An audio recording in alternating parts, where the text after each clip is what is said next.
And as we grew and matured, then I started understanding the different operational maturity levels and what it takes to make a profit, what best in class is. And then we started, putting together spreadsheets to really start figuring this stuff out. So we would start charging the right thing. And, even today we're still tweaking that because things change every year. But it's an ongoing process. And, I wish I could tell you there was a magic bullet to figuring out the pricing. There's not. There's so many variables involved. You just have to do what makes sense for you and your customer. That's right. That's right. And we at Bering McKinley, we love, a financial model that really emphasizes the recurring revenue, that managed services revenue, only when it's paired with good attention towards how profitable those agreements are, what our effective hourly rate is. So when we look at a bucket of service revenue, we don't want 100% recurring revenue. We want to see out of scope hourly work. We want to see good project work for a nice healthy mix as that owners deepen their ownership journey and making sure we're really well profitable. Todd, I'm so glad you're here. Tell me a little bit, how did you get involved in this crazy MSP world? Purely by mistake. I hate to say it like that, but that's exactly how it happened. So right out of high school, I got a job at a fire department. And back then, firefighters, I think I made $6 an hour when I started, which was nothing. Yeah. So, and to make a living back then, all firemen had to do something on the side.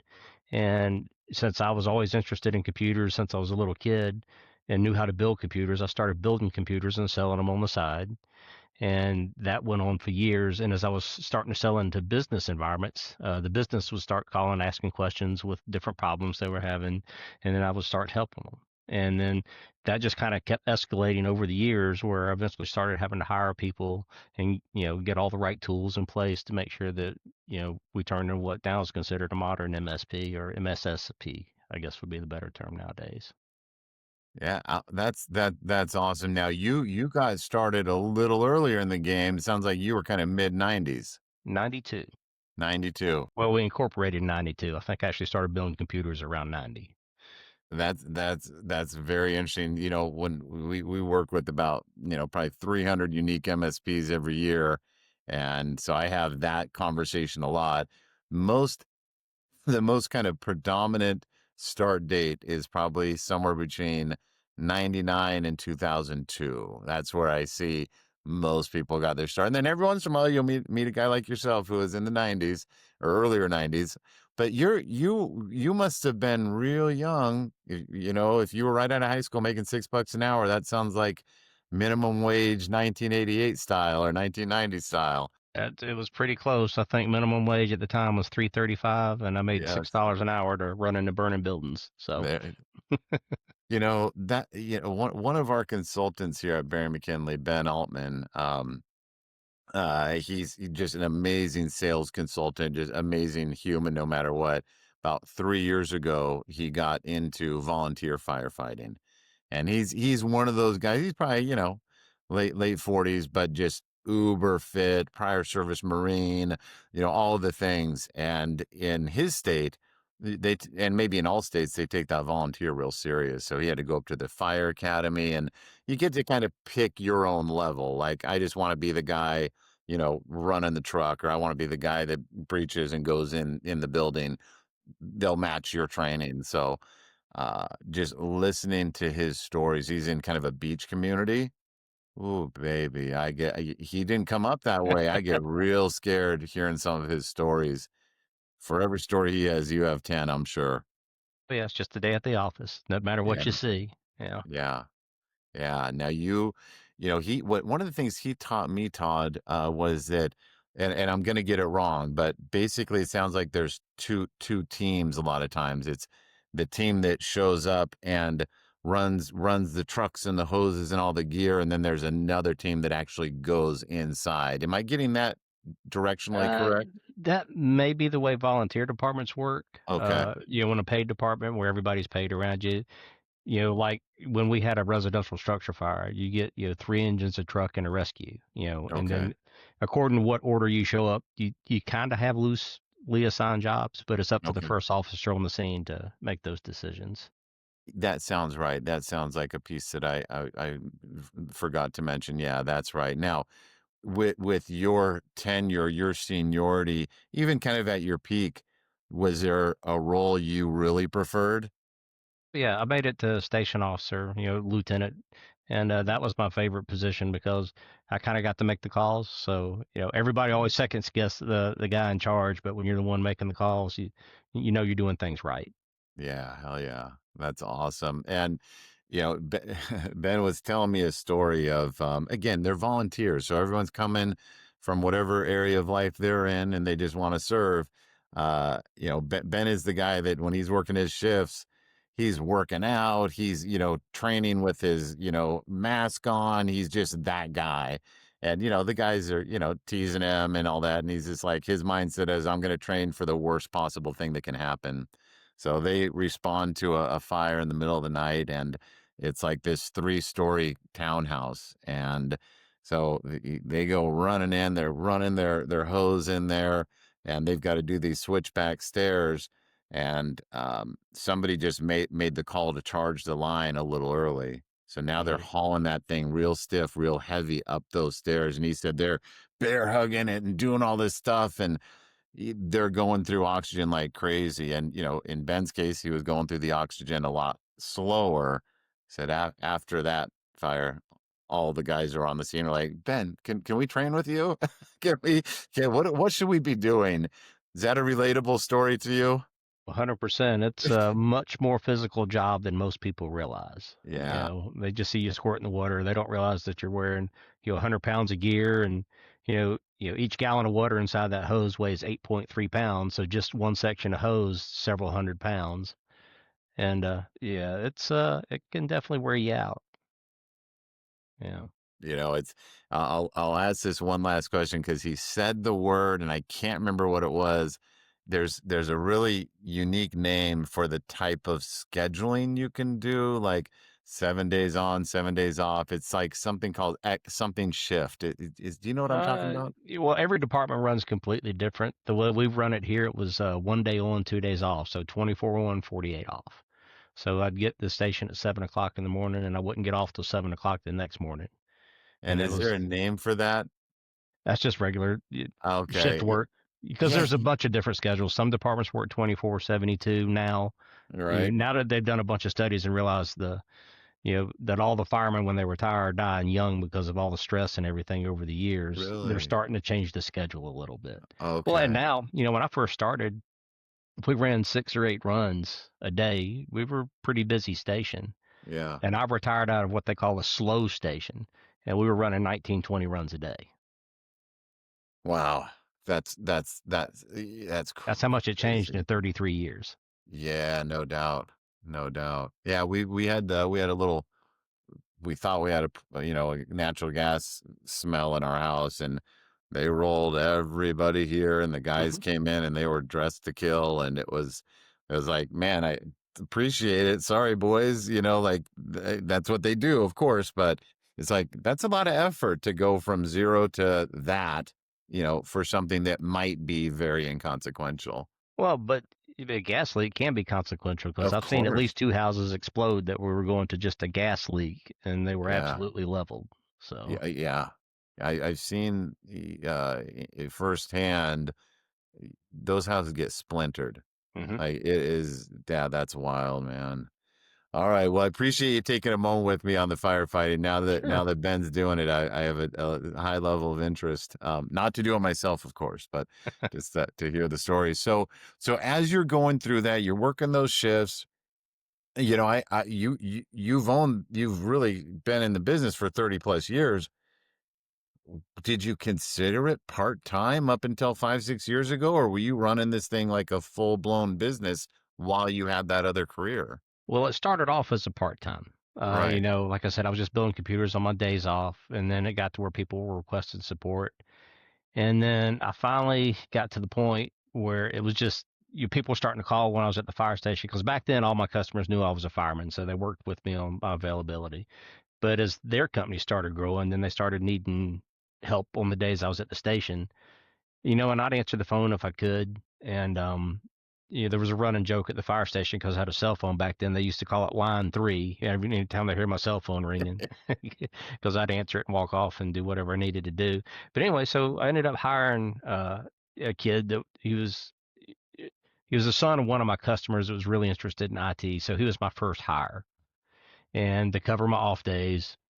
And then shortly after I hired him, looking at the industry and seeing what was going on. Back then, Custech and ConnectWise were the two big kids on the block. So I invested in them, which let us do a whole lot more than I was able to do beforehand. And then it just led to me hiring more people and get busier. And so it was turning into an actual full blown company, even though I wasn't there every day. I was usually there, at least 3 days a week, sometimes four, just according to how the fire department schedule worked out. And I've hired some great people over the years, and we've been able to grow and stay steady. Up until the last year or two, I haven't really done a lot of marketing. Everything's just been word of mouth, and we're more of a boutique MSP. I really want to know our customers, want to give them the best support possible. We actually do TBRs, technology business reviews, which a lot of places say they do, but they don't really do it, at least not effectively. I understand there's supposed to be a little bit of element of sales with the TBR, but the way I look at it, that's the way we really interact with our customers and really learn what they're looking for and become part of their team. And then the sales, that kind of comes later. Yeah. Yeah, no doubt. As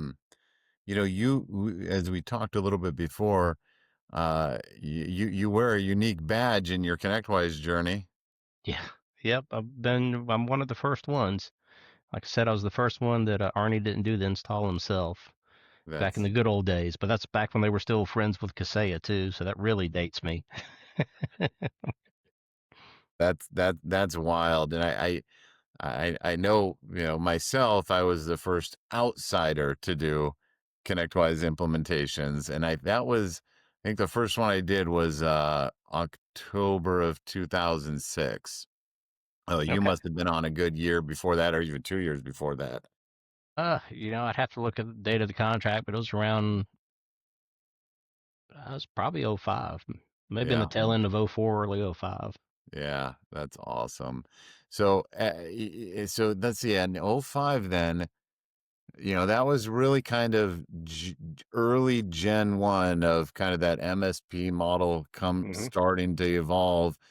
Enable was the big pusher, from my recollection. Kaseya was obviously there. I just remember speaking at a lot of Enable events and saying, I'm talking about this managed services. They're looking at me like I know what I'm talking about. I don't know much, but it was real interesting to fast forward 3 years from, or 2 years from '06, and see my first client hit that $100,000 a month of recurring revenue. Like, I kind of consider Eddie like one of those real early adopters that kind of figured something out.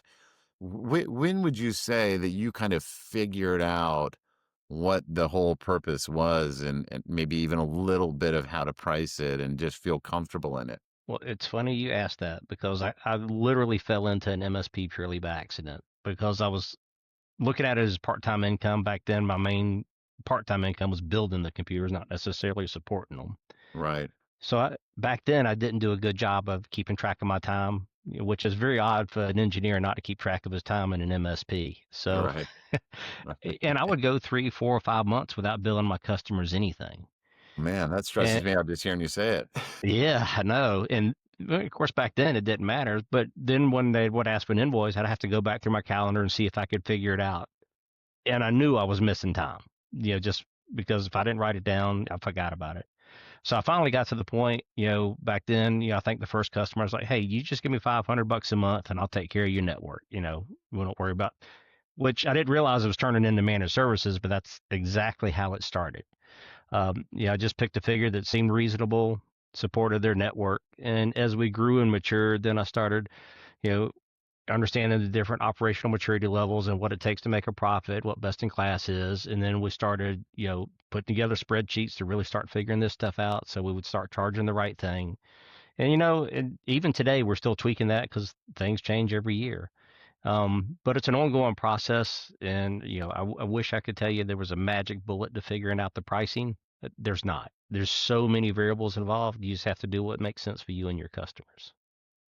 That's right. That's right. And when we at Bering McKinley, we love, a financial model that really emphasizes the recurring revenue, that managed services revenue, Hmm. uh, only when it's paired with good attention towards how profitable those agreements are, what our effective hourly rate is. So when we look at a bucket of service revenue, uh, we don't want 100% recurring revenue. We want to see out of scope hourly work. We want to see good project work for a nice healthy mix as that owners deepen their ownership journey and making sure we're really well profitable. Um, I think ConnectWise has always done a real nice job at that kind of reporting. For you, what's kind of your emphasis when you think about what do we sell? How do I want that P&L to look? What's really important to you in that, revenue department? Well, I mean, just because I've been around so long and I got a little bit of pride involved, you always take the SLI numbers, and find out what best in class for each area is, and that's what we Right. aim for. There you go. Um, sometimes we're well above it. Every now and again we'll slide below it, but I'll fix it the next quarter as soon as I figure out what's going on. But most of what we do is driven by our customers. It's got to be a win-win for them. Long-term relationships I find seem to be the key, or at least up until this year have been the key. This year things seem to have changed dramatically. I've had more first-time appointments with potential new customers this year than I have the past probably 5 or 6 total. Wow. And without exception, every single potential customer I've talked to this year, price was their number one reason to have the discussion. They're either not happy with their current MSP because they think they're paying too much, or they're just trying to lower the cost to what they think they can get away with. So dynamics are changing, and I'm real curious where it's going to end up. Yeah. Yeah, no, we've been hearing that theme. I look back through the years and thousands of clients, and a few really stand out for me. They're not always the biggest or most profitable, but they did something that just kind of kept working really well. And I think it was 2008 we worked with them to kind of work a model that was very low engagement recurring plus, kind of recurring blocks of time. And so as what's your remote monitoring and management? What are those required tools? Obviously way more today than back then. But then, they could keep that base really attractive looking. And it was always a nice wedge for them to come into the 2 or 3 or 4 thousand dollar MSP contract and say, look, here's another way to look at this. And they just kept winning and winning and winning with that. Fast forward, to 2025, and more people are coming to me with that saying, we think there's something here. Our clients are getting fatigued with their $3,000-4,000 bill. They're not sure what the value is. I think those clients are right and wrong at the same time. But we've seen this reignition of interest in that smaller recurring and more, kind of proactive hourly.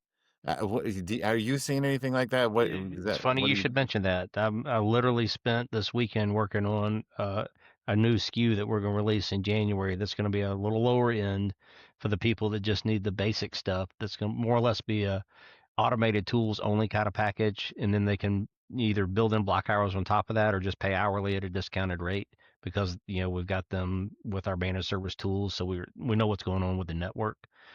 And there's a couple things that kind of been driving that. One, the price fatigue, like you were talking about. Everybody's upset with it, and at least we're based out of Metro Atlanta. And one of the things that we've seen a couple of the bigger companies, MSPs here in Atlanta, that have been acquired over the past couple of years, they started changing their price and model probably midway through the year this year that I've seen.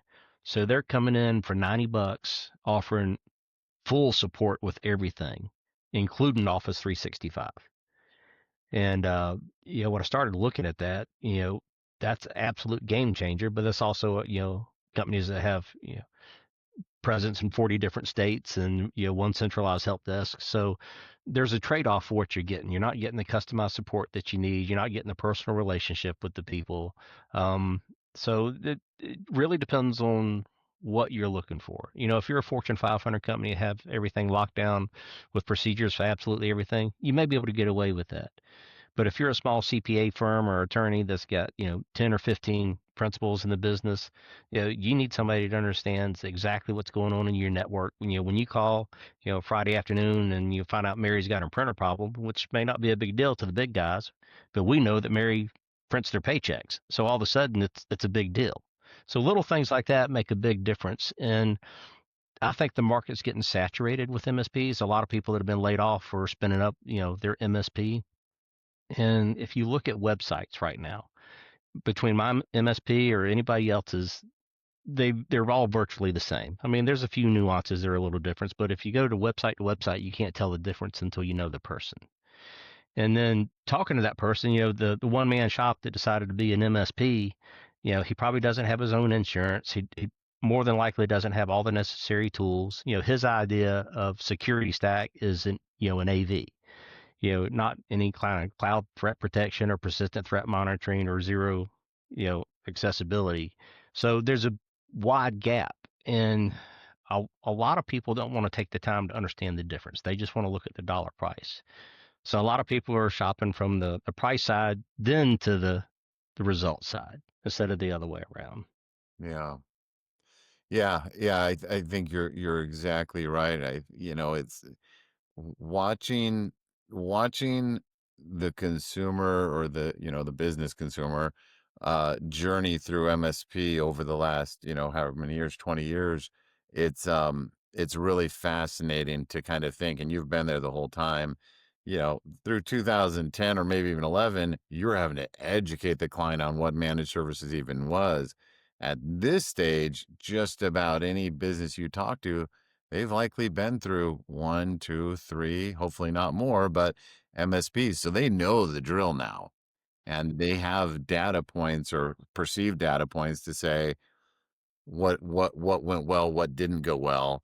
And the trend that I think I see is their connection to the leadership team. Hmm. If they like you and they trust you, you're good to go. But the minute that distance or that relationship doesn't feel good, um, we start losing. And I love what you said about the TBRs and how you perceive them and what you do with it. And now whether it was you or whether you had an awesome account manager, eventually doesn't matter, but that real personal touch is going to be so important, especially up to the $5-10 million mark. Yeah. If we're sub 5 million, it's either got to be an awesome owner or an awesome second in command, because they're buying. Even the decision to switch MSPs, these prospects are not rocket scientists. It's not a complex sale. It's, do I like Todd better than I liked Bill?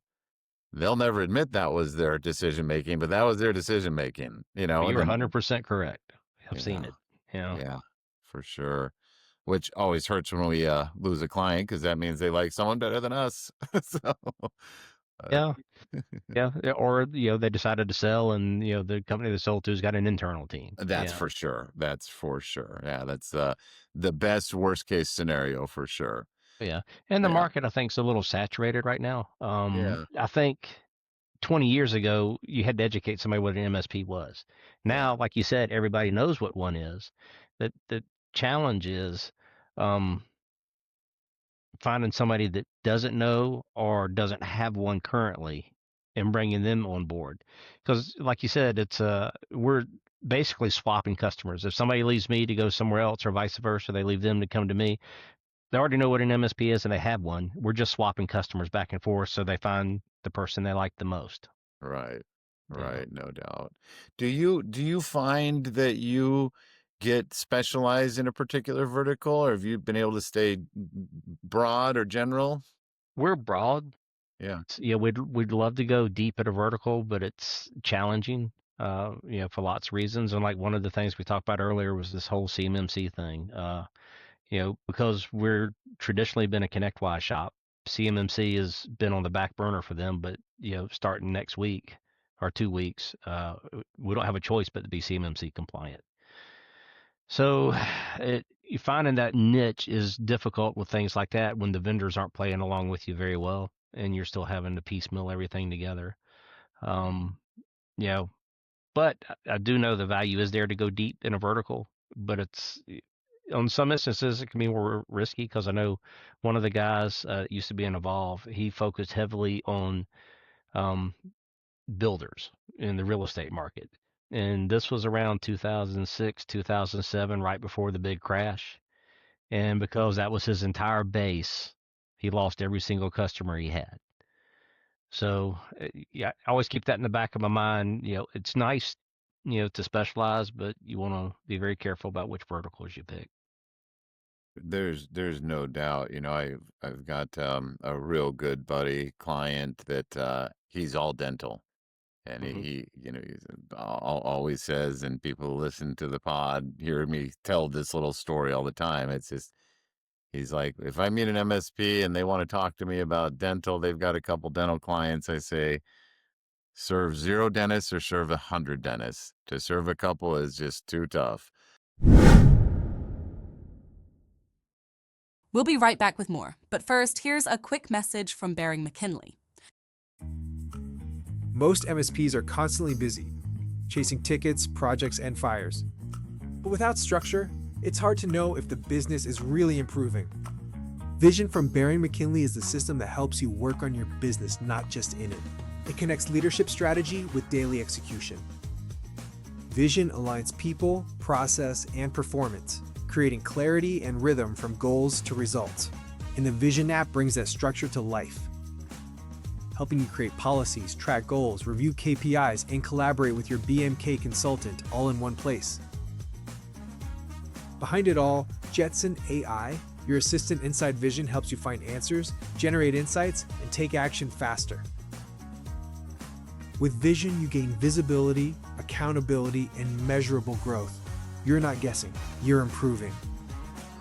Vision, Jetson, and the Vision app, your path from strategy to results. Start transforming your business today.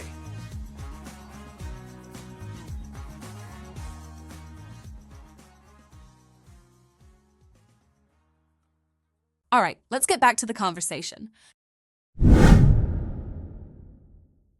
Because they're just a tough vertical. But and he's smart and he's been doing it for 20 plus years.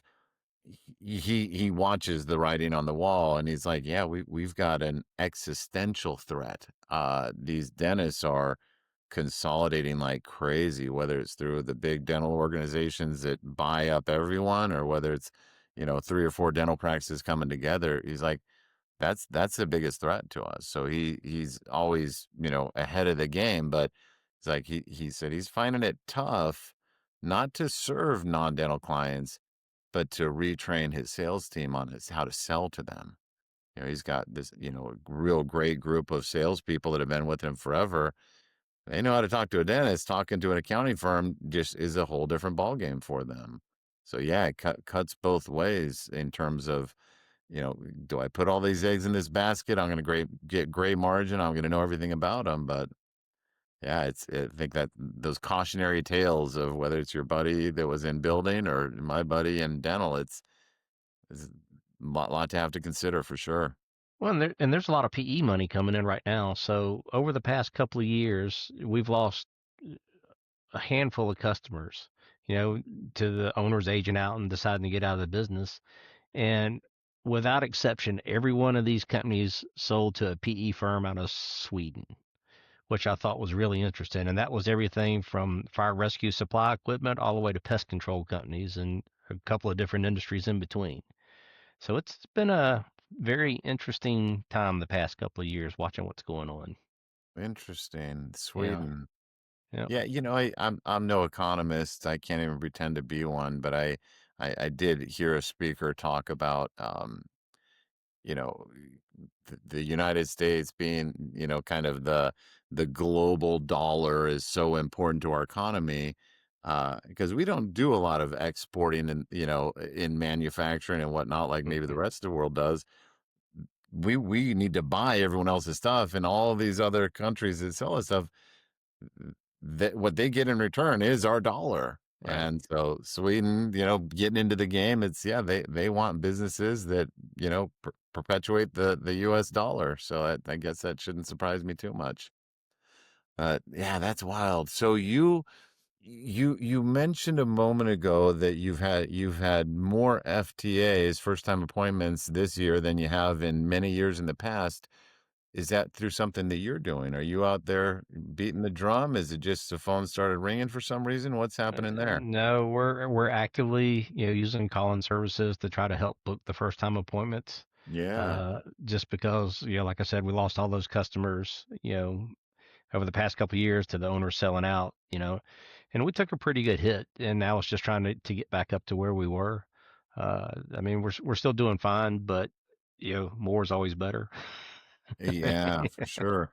And we're a small podcast, so shout out that company you're using if you don't mind. Who are you using that's getting great success for you? And if you don't Uh, want to, that's fine too. yeah, I'd rather not. You Okay, know, fair enough. I've been on record just saying never use outsource. I hate outsource. I love the people doing the outsource. I love the companies. They all mean well. But we just haven't seen it work right? for some reason. And And it I got, hasn't. go ahead. I was about to say for us, other than first-time appointments, it hasn't worked out the best in the world. Other than just putting us in front of people, most of Yeah. them weren't qualified like they should have been. But we're actually going to bring that in-house at the end of the year. Okay. Yeah. Okay. It's part of the Yeah. reason I don't want to give out the companies because we're bringing it in. Yeah. Fair enough. And what you just said is my talk track. It's so many times, if I lined up 100 MSPs and said, you outsourced, last year, 10 years ago, last week, go ahead and step forward from the wall. If you would do it again, I'd still have 100 backs against the wall. Now, I've had a couple guests recently, and I have a couple clients right now that they're having real good luck with one of them, and I'm worried that I'm gonna have to change my talk track. It'll be good for everyone else. I'll just have to change my talk track. But yeah, okay. So let's talk about bringing it in house. Hmm. That's been my track for forever. Is bring that appointments that are in house, love on them, get them falling in love with you, understanding what you do. That relationship between the caller and the owner is the secret sauce that we just can't get anywhere else. Tell me your logic on bringing it in house. Well, that's it. I think if somebody's actually part of our team, it's going to make a big difference because one, they're truly going to understand what we do because they're sitting here in the office with us and watch it every day. They're Yeah, not in some call center halfway around the world trying to figure it out. right. So I think that's going to help tremendously. They'll be Yeah, exposed to who our current customers are, so that'll help them see what makes sense for them to be talking to and how to talk to each of these different verticals that they're going to be dealing with. So I just think overall it's going to make us a much more cohesive team. And, yes. rather than me missing an email that somebody sends me about an appointment that they have, they'll be sitting in the next office over and then come knock on my door and say, hey, you need to call this person now or whatever it is. Yeah, yeah, that's awesome. Yeah, we probably have a dozen clients right now going through that process where it's what's going to be the job posting? What's the job description? What's the comp plan? What's the onboarding look like? How are we going to configure our PSA to track this? Are we going to use something third party like, Hmm. Contact Science? Are we going to use HubSpot? Like that's all the stuff you get to avoid by outsourcing it. But you go through the pain of building the infrastructure in house one time. And now if they don't work out, if they move on to something else, you just bring the next one in and you've got that infrastructure built. How are you coming along on that infrastructure build? Pretty good. So we decided earlier this year that we were going to move the direction to go to Glass Hive to do all of our PSA stuff. One of the things that we were kind of holding out on for them specifically before we bring the caller in house is they're actually going to have an integrated dialer that they're releasing here in the next month or two. So keeping stuff in your PSA to us is our CRM is going to be critical.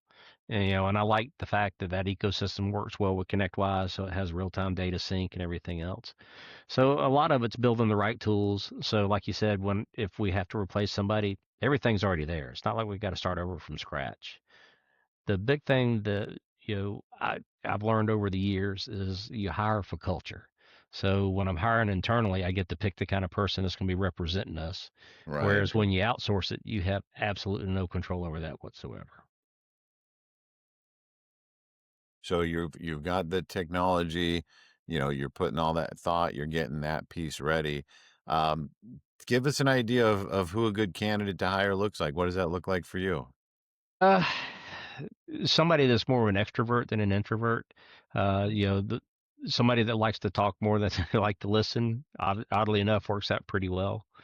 Um, um, just probably a younger demographic because since I'm so old, everybody's younger at this point.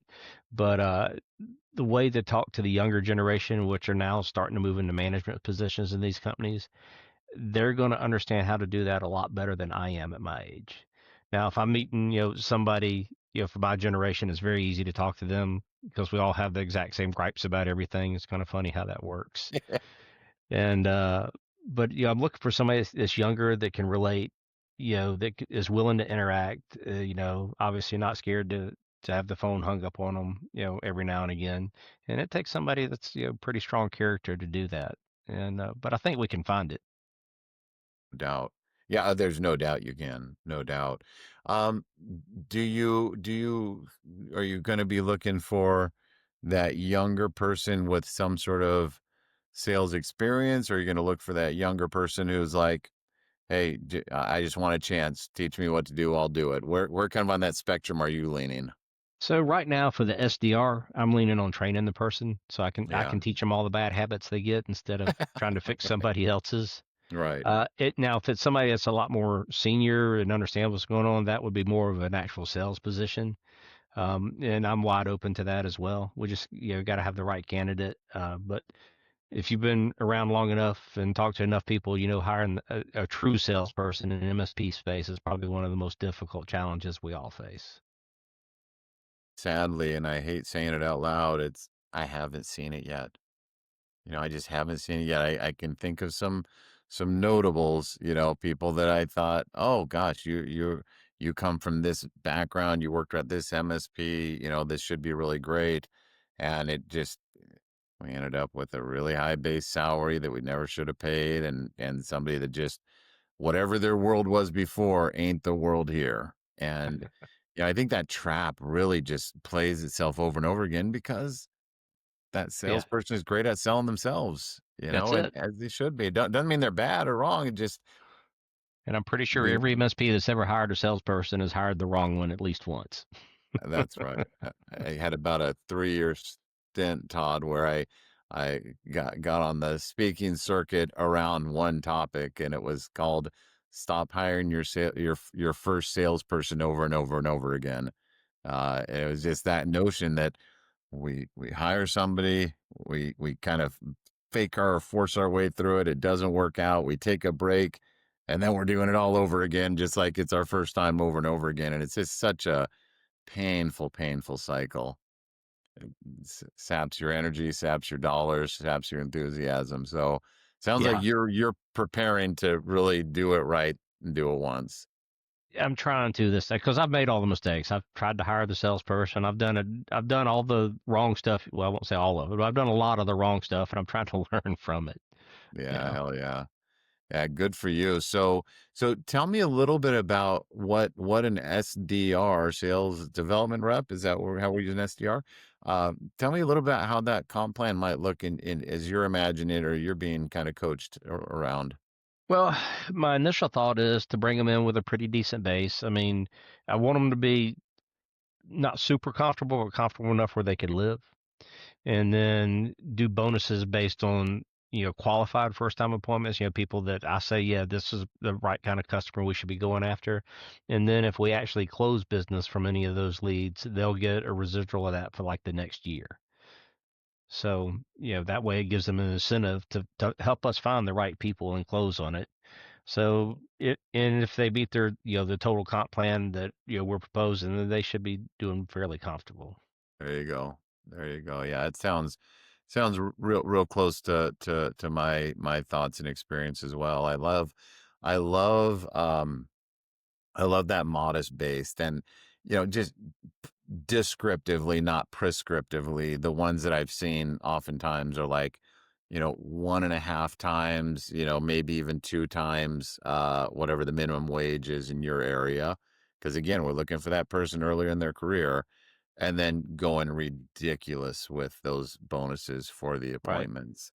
Probably the most common thing I see is, $50 for a first time appointment. And then, during different seasons or different periods of a month, kind of having this spiff where it's an extra $50. What I see a lot is get that person in, let them get those easy wins, like no qualifying. Hey, the first 50 are on us. Bring me, grandma's knitting club in the basement. I won't be mad at you. But once we get to that where you know what winning kind of feels like, now I'm going to flip the script on you and say instead of 50, now it's 75 or 100 or $1. Now, if you send me to grandma's, you're getting $1. You send me to kind of our ICP, it's 100. That also kind of gets that motivation right without kind of making the bar too hard. Because I think people that when you're new at this, it's so hard to kind of suss out or know when to ask the question of their size. You can ruin the whole deal asking that too early. So we kind of say, hey, get 50 wins in, learn your cadence, learn what it feels like. Now when we ratchet up, you Well, have a and better and probability. a big part I found with the list is to make sure that you have a good list. So Yeah. I fully expect at least half the time for the SDR to be cleaning and qualifying whatever list we have. That's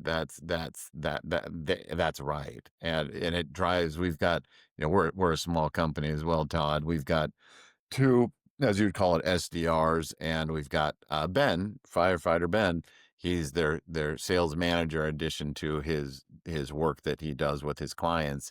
And, he's just a great cheerleader, just awesome guy. But drives him nuts. It drives me nuts. We have to calibrate ourselves down where, the two folks we have are amazing, but it's like you made 3 calls, you got 3 appointments, make more calls. And they always have to remind us, I got 3 appointments out of 3 calls because I spent, 10 hours knowing exactly who this person was. And it drives me nuts, but at the same time, they're not wrong. It's this volume. And so I always, probably incorrectly say, so and so has a volume issue.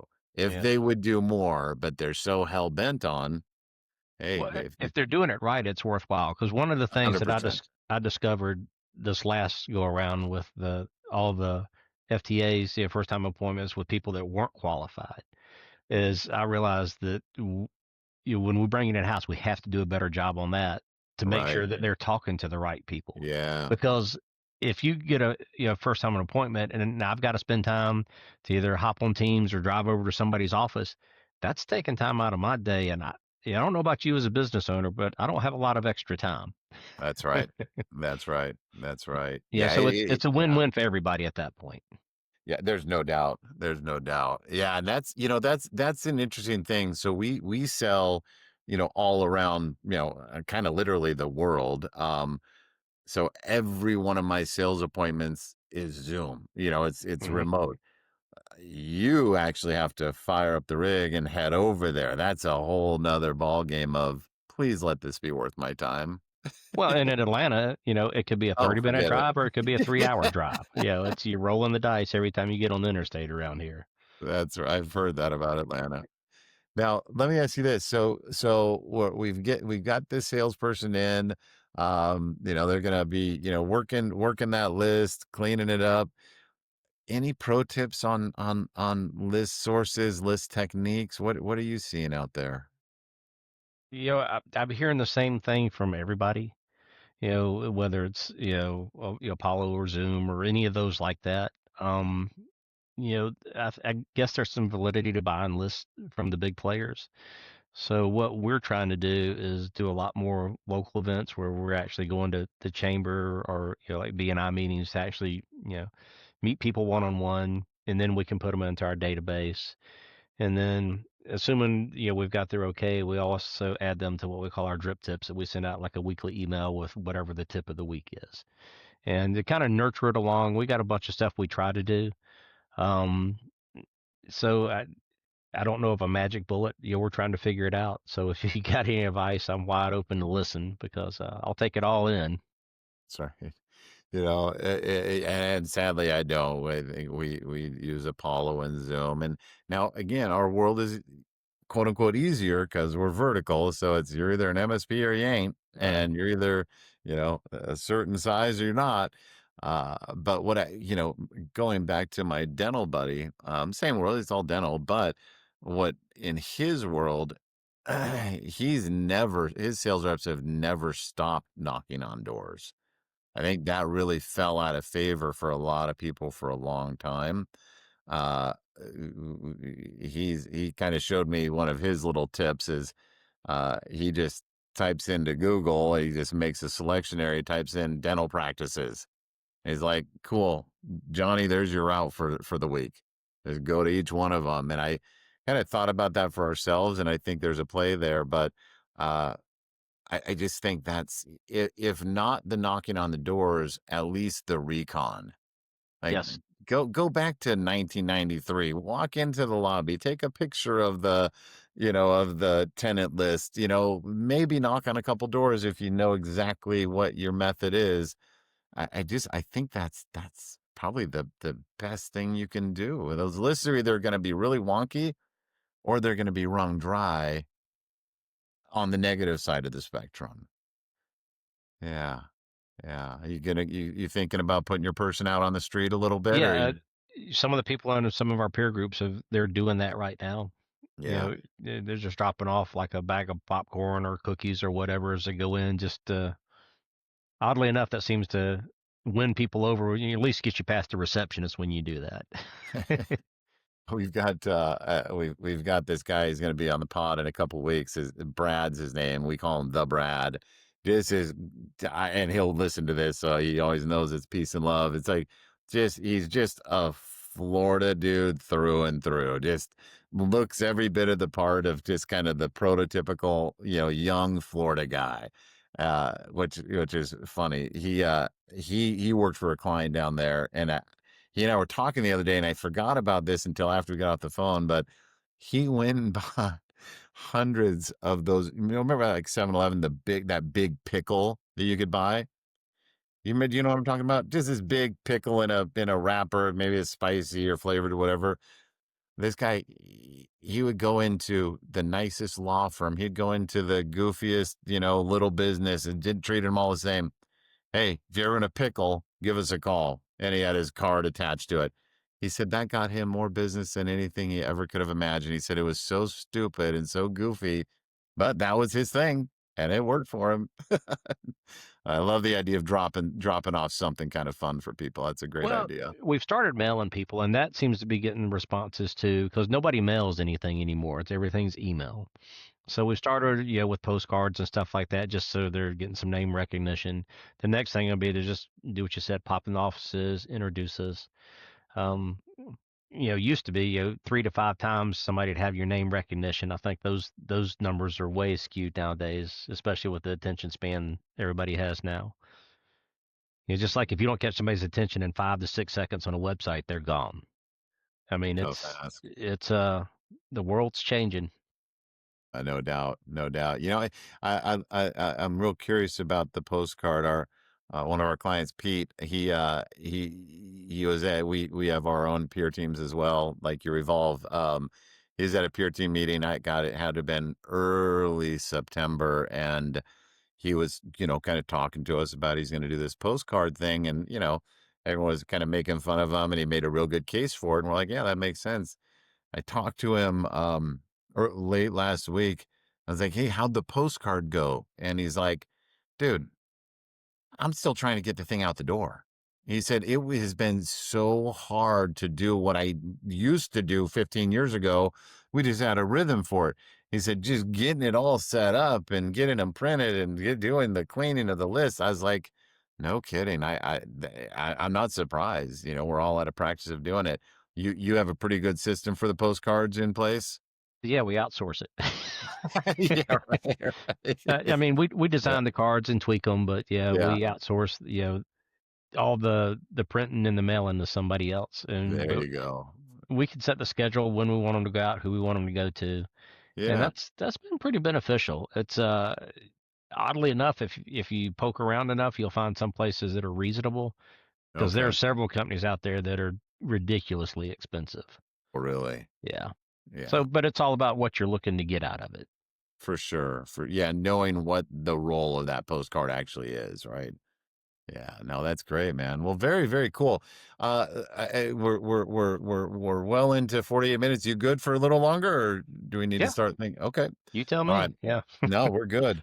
Okay. So I want to ask, because we've talked some sales. Let's talk service just a little bit. I oftentimes joke that, my entire adult career has been funded by techs not entering their time. Meaning that's the thing that just hasn't changed since day one to today.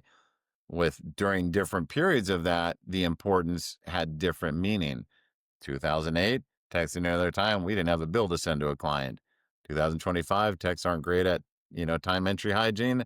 We can't trust our agreement gross profit report. Everything in between. Ha, have you guys solved that riddle pretty good? Does anybody solve that riddle pretty good? I mean, But for sure. Yeah. yeah, we've got, some procedures in place that help a whole bunch. Um, is it foolproof? No, I still get the alerts every night of who didn't put in their time. Or if they put in their time more than 15 minutes after they close the ticket, I get an alert on that. And Wow. Nice. yeah, and now that the techs know I get those reports, that's helped a whole bunch. Sure. And Sure. and I don't say everything all the time when I get those reports. Sometimes it's just not worth the battle. But Sure. one of the things I always try to do with my employees is I try to spend one-on-one time with them. Like I'll take them out to lunch or whatever else, where it's just being them. And I'm a big fan of doing things subtly and let them figure it out. And then if they don't figure it out, then we can have a different conversation. But most of the time, I found that with good people, if you just mention what's going on and just monitor, they'll fix it themselves That's rather right. than coming down like a ton of bricks. Yeah, there's some people in my vol group that do that. They come down like a ton of bricks. If their techs miss their time by a minute, they're in their face. And I'm like, no, that's Yeah. just different management styles. Yeah. Yeah. Yeah, for sure. Yeah, you almost sound like a police officer there with that subtlety. I'm going to ask you, I'm going to tell you, and don't make me force you to do it. Well, that Uh, comes from being a fire officer for years. You just try managing a room full of type A personalities that you're living with for 24 hours. that's That right. That's changes right. everything. Yeah. That's right. Well, I'll tell you, such that your approach is subtle. I'll share with you the thing that works for 100% of the owners that do this method. It just works, and they don't have to look back. And it's not easy though, but it is subtle. In fact, we have a whole uh, on the channel somewhere. There's a video called "Stop Telling Your Techs to Enter Their Time," and the method is to kind of lead in your own brain with I need to inspect at the same rate that I expect.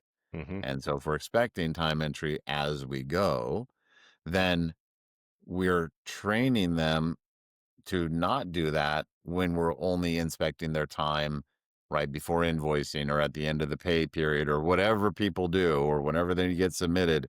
So the model feels really weird, but it's, somebody, whether it's the owner, a dispatcher, a service manager saying, I look at the time at 11 a.m., 2 p.m., 4 p.m. I look at it. And if Bob has not entered, 3 hours, 5 hours, 8 hours by the time I'm looking, I'm going to be super nice, but I'm going to go over to them. I'm going to call them and say, hey, and they got to put themselves in the mindset. I don't care what Bob's doing. I'm going to say, hey, Bob, take a break. Take a break. Let's get that time entered. And I'll sit here while you're doing it. I'll ask you about the game. I'll ask you how your weekend was. And after about 5 times of them doing that, that technician's brain starts kind of recalibrating, saying, "Hey, Todd's a nice guy, but I don't want to talk to him. I got other stuff to do." And it just starts remediating. And then if you kind of persist at that for 3, 5 weeks, now maybe a couple times a year, you'll have to tighten up your inspection, period a little more. But boy, I'll tell you, it just works every time, and no one has to yell, no one has to Right. scream. And But it, that's a very great idea. And that's part of the thing. We got a couple of things in place. We got two different tools that are monitoring the stuff real time, that we've got the gauges up on the wall. right, So everybody knows that you didn't put in your time on that last ticket you closed. that's right. That, I mean, without, the help desk lead having to go over and saying anything, I mean, you're Yeah, being called out without really being called out. that's So right. nobody That's likes to see their name on the board. No, they do not. No, they don't. No, no. That's awesome. Why do you think, after all these years, why do you think the techs struggle to enter their time? That's personality type. Okay. I mean, that's my personal opinion. I think it's just the kind of people that are drawn to this kind of job aren't the detail oriented kind of people. Just like getting them to document anything. Have you ever had to ask an engineer to document anything? It's like pulling teeth. And then when they do it, you're lucky if you get a somewhat detailed bullet point. It'll be a bullet point of something, but they say, well, they should know how to do X, Y, and Z off of that. And you're like, no, that's not what documentation's for. So Oh, so you're people are going the with, biggest challenge. okay. Yeah, right. So you're going with personality type, and I think you're right. Um, I think the lens that we look at it through is the personality type for sure. Um, the other one I want to float by you is uh those techs are wearing the weight of the world on their shoulders, all day long in many environments. They're having to make this decision 5, 10, 15 times a day. Do I enter my time, or do I hurry and get to the next client and help them? Do I go select another ticket? Now, even if you have the world's most perfect dispatch model in place and everything's great, that personality type now comes back into play. Are you just the guy who, substitute anything in there that just doesn't like to do it? Well, that's going to win. But I think a lot of it is that techs wearing the weight of the world on their shoulders. What do you think about that? I think you're 100% correct on that. They're not intentionally not putting in their time. That's right. And that's what I said, culture is a big thing. Yeah, and I know on our team, they're 100% trying to do the right thing for the next customer that's in line. Right. And sometimes they rush themselves a little bit. And I Sure. get it. Because, and I'll be the first to admit it. Every now and again, I'll hop on the team's channel and say, hey, owner of so-and-so just emailed me. I need somebody to get that now. Right. Right. So I've completely disrupted their flow. Yes. Yes. And so, but I'm cognizant that I do that. Yeah. So, but as long as you do things for a reason and understand, I think it works out. But that goes back to how you manage your team. One of our big things is always do what's right for the customer, no matter what. That's right. And, That's right. and my team's got a great latitude to make things right with customers without ever having to talk to me. Right. And I think that's part of the reason we've had customers, 25, 30 years is just That's because, incredible. yeah, in the MSP space, I think the average is like 3 years with an MSP before they switch, Yeah. somewhere in that ballpark. Yeah. So when I can tell you I've had customers 30 years, that everybody's like, wow, that's almost unheard of. Yeah. I think that's right. Let me ask you about this, and then I'm gonna let you go. I could ask you a million questions. What w- when we think about your journey, you're 30 years into the game, and I'm gonna personalize this to you a little bit. I'm gonna ask a little bit different. Um, presumably all your time in a firefighter, there's some sort of pension. You've built this business over all these years. Um, how do you kind of focus on what's my goal? What am I trying to accomplish here? How will I know when I'm done? Because again, I'm making the assumption that the dollars are only a piece of it, where maybe the other guy is there is no backstop. This is it. And if I'm wrong in that assumption, that you'll correct me. But how do you kind of play in that real big, what's the point here? Well, the big thing is I still enjoy it. Okay. Which, yeah, well, most days. Some days I'd hand you the keys and walk out, but Right, right. no, but I really do enjoy it. Matter of fact, if you go in our conference room at our office, I've got some of my personal original computers there. I've got like an old Timex Sinclair, VIC 20, tape drives, just a whole bunch of legacy stuff. So I've been into computers since I was a little kid, Yes. and I really love the technology. I love what I do. Am I going to want to get out at some point? Maybe ish, Right. but I also realize that I'm, working 30 plus years at 120 hours a week between the two jobs. I'll admit I'm a workaholic. Yeah. And so I don't ever see myself doing nothing. Right. I think we're helping provide a valuable service to our customers. Yeah, I'm providing, great employment to my employees. I've got a great team. So I owe them a bunch. So I plan on, seeing it as far as I can before I decide to bow out and get old and sell off into the sunset. But that's a few years away, I think. As long as I still enjoy it, I'll keep doing it. But like you said, I've got a pension, so it's nice to have this, but it's nothing that I need to do. Sure. Sure. Yeah. Now that's interesting. I think that's probably, a very, common answer. Hey, I like it. It's fun. And I think that's kind of enough, so it's, you talk to another guy that maybe just is a little click different, and they say, well, there are some other things I want to do. There is this other part of my life that I want to explore. I want to get that, kind of big payout at the end to do these other amazing things, either for someone else, for myself, and it's everyone's story is a little interesting to me on what drives the day to day. Because without that, I think a lot of times it can become unenjoyable really quick. Yeah. So And some sounds like days you're it's still unenjoyable, but for the most part, it's pretty good. that's awesome, Todd. Well, listen, it's been a pleasure having you on the podcast. Where can people find you out in the world? You can find us at custech.net. That's spelled Custech.net. Or if you want to give us a call, you can reach us at 770-792-6700. Outstanding, Todd. Can they find you on LinkedIn as well somewhere? Yeah, just look up Todd Holloway on LinkedIn. I don't know all the numbers behind it, but it's on I there. got you. All right. Excellent, Todd. Well, thank you again. And everyone else, thanks for sticking around, watching Todd and I chat a little bit. Hopefully you got some nuggets in there. And if we earned it, give us a like, a share, and a subscribe. It means a lot. Bye.